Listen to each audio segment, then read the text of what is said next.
Pressure rose on Peru's fledgling government Friday as two cabinet members resigned following deadly protests that have rocked the country since former President Pedro Castillo's removal from office and arrest last week. Education Minister Patricia Correa and Culture Minister Jair Perez announced their resignations on Twitter, citing the deaths of individuals during the unrest. This morning I presented my letter of resignation from the position of Education Minister. The death of compatriots has no justification. State violence cannot be disproportionate and cause death, she said on her Twitter account. Peru's Congress also rejected on Friday a proposed constitutional reform that would have brought presidential elections forward to December 2023, one of the key demands of the protesters.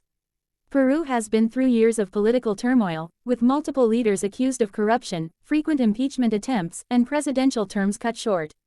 The cabinet departures now raise questions about the longevity of the government of President Dina Boluarte, the former vice president, who was sworn in on December 7 after Castillo was removed from office by a congressional vote hours after he attempted to dissolve Congress.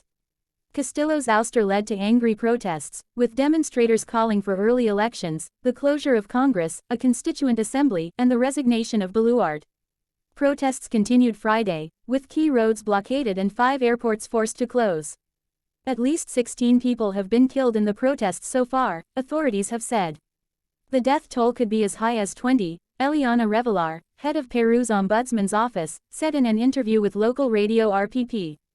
On Thursday, 8 people were killed in clashes between security forces and protesters in Ayacucho, according to local authorities, after a Supreme Court panel ordered an 18-month pretrial detention for Castillo while he is investigated over charges of rebellion and conspiracy. Castillo has denied wrongdoing and says he remains the country's lawful president. The United Nations on Friday expressed deep concern over reports of deaths and detentions of minors involved in the demonstrations.